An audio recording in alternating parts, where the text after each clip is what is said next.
Rings of the Reich. Prologue, Seeds of Chaos. The Federation's secret labs were always a hotbed for experiments that pushed the boundaries of ethics and sanity.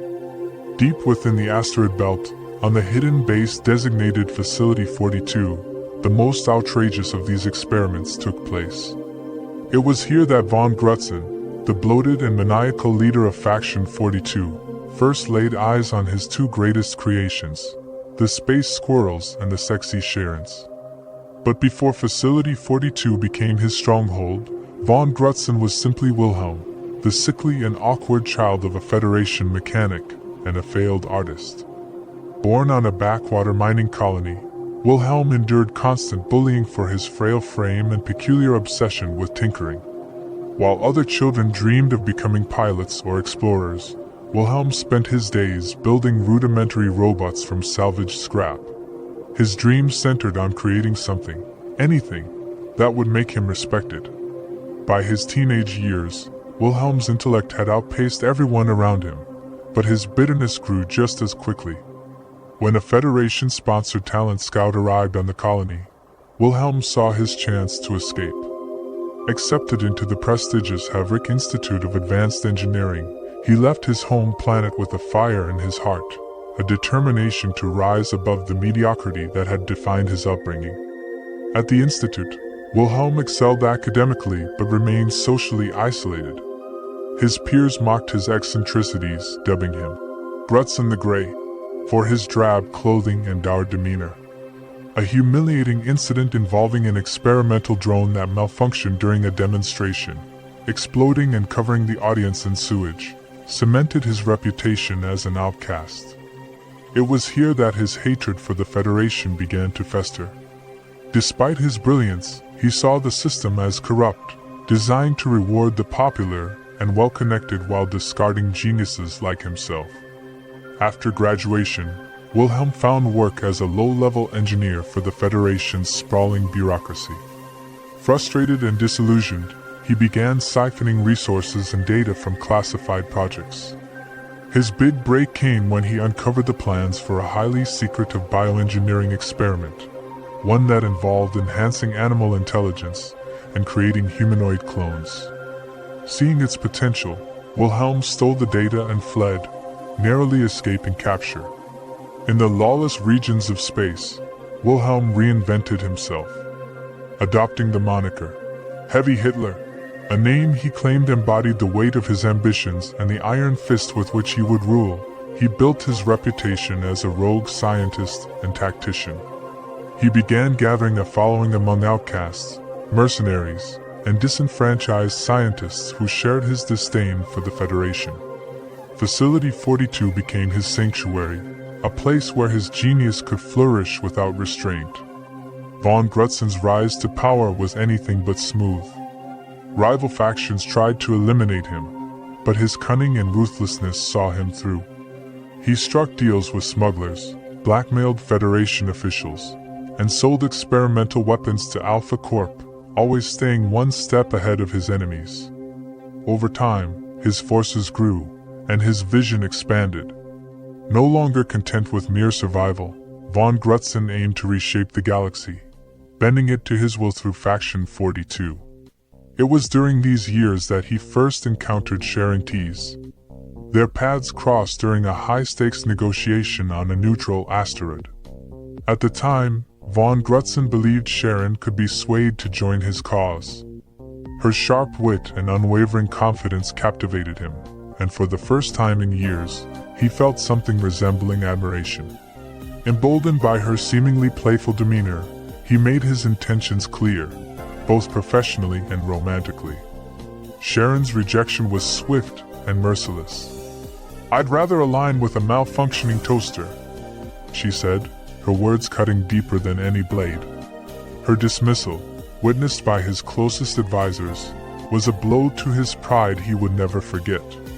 Now, with the power to clone her, von Grutzen saw an opportunity to rewrite history. The sexy Sharons were not merely a weapon, they were his attempt to recreate and control the one person who had defied him. Chapter 1, Facility 42. Hidden deep within the asteroid belt, Facility 42 was more than just a lab. It was the heart of Faction 42, a carefully constructed sanctuary for those who sought freedom from the Federation's overreach. Encased in layers of reinforced titanium and cloaked by electromagnetic interference fields, the base thrived as a self-sustaining haven. It housed scientists, engineers, families, and entire living quarters, all working in harmony to maintain their independence. To von Grutzen, it was more than a hideout. It was the crucible in which his legacy, and Faction 42's vision, would be forged, a vision of autonomy and self-determination, far from the Federation's grasp. The asteroid belt surrounding Facility 42 was both a shield and a sword. The treacherous field served as a natural labyrinth, confusing any ship that dared approach. Von Grutzen had further enhanced the defenses by placing mines disguised as asteroids, each equipped with advanced cloaking technology. Few who entered the belt ever emerged. The facility itself was a marvel of engineering. Its sprawling layout included multiple wings for research, training, and military operations. The walls were lined with conduits that pulsed with energy, feeding power to the labs and defenses. Above all, the command center stood as the brain of Facility 42, a circular room filled with holographic displays that allowed von Grutzen to monitor every corner of his domain. Gathering his followers had been no simple task. Von Grutzen's early recruits were mercenaries, men and women who cared little for ideology but saw his growing operation as a means to wealth and survival. Among them was Captain Blitz, a grizzled veteran who had fought in countless skirmishes across the galaxy. Blitz had initially joined out of desperation, fleeing a failed mutiny against Alpha Corporation. Over time, his pragmatism and military expertise made him an indispensable part of Facility 42's hierarchy. Then came the scientists. Disillusioned former Federation researchers like Dr. Newman found refuge in Faction 42. Newman, known for his brilliance and eccentricity, was drawn to the freedom Facility 42 offered. No ethics committees, no bureaucratic oversight. But his clashes with Blitz were legendary. Newman saw the soldiers as brutes, incapable of appreciating the elegance of science, while Blitz viewed the scientists as reckless liabilities. Von Grutzen often played mediator, his authoritarian charisma keeping the team from splintering. The space squirrels were another source of tension. Enhanced with intelligence and jetpack technology, they were both a marvel and a menace. Their leader, Squeaks, was fiercely loyal to Faction 42 but had little respect for the humans who dismissed the squirrels as mere tools. Squeak's acts of sabotage, often for amusement, fueled resentment among the staff. Yet, even Blitz begrudgingly admitted that the squirrels were invaluable for infiltration missions. Despite their differences, the group remained united by a common enemy, the Federation. Each member, from Blitz to Newman to Squeaks, had been wronged by the system. For all their disagreements, they shared a singular purpose: to dismantle the establishment that had cast them aside. Von Grutzen's promises of power and revenge kept them loyal, even as tempers flared and rivalries simmered. Meanwhile, the mirrored training chamber adjacent to the lab echoed with the sounds of combat. The sexy Sharons, clad in sleek black bodysuits, practiced their routines with deadly precision. Each clone moved in perfect synchronization, but their vanity often got in the way. "Your form is off," one clone said, glaring at another. "You're making us all look bad." The criticized clone rolled her eyes. "Oh, please. You're just jealous because my hair looks better." Dr. Newman, observing from behind a one-way mirror, muttered under his breath. "Perfect soldiers, my foot. More like divas with guns." In the command center, Blitz monitored the base's operations. His fingers danced across the holographic interface as he updated patrol routes and reviewed intercepted transmissions. The air crackled with tension as he prepared to deliver his latest report to von Grutzen. "Alpha Corp's been sniffing around Sector 12 again," Blitz began. "And we intercepted chatter from the collective about a shipment of Dark X crystals." Von Grutzen, seated in his reinforced hover throne, leaned forward. His eyes glinted with a mix of ambition and malice. Good. We'll strike before they can act. The crystals will be ours. What of the Falcon crew? Blitz hesitated, choosing his words carefully. They're on a transport mission, but their route takes them dangerously close to our operations. Dr. Newman scoffed from across the room, adjusting his goggles. The Falcon crew? You're wasting your time worrying about a band of misfits. They're a joke compared to the might of Faction 42. Blitz's tone turned sharper, his frustration evident. A joke? They've outmaneuvered Federation patrols, outsmarted Alpha Corp, and survived skirmishes that would leave most crews in pieces. Underestimating them is the kind of mistake that gets operations compromised. Outmaneuvered by luck, not skill, Newman replied with a dismissive wave. Brute force and bluster only go so far. Science will always triumph. Squeaks, perched atop a console, let out a series of chittering laughs.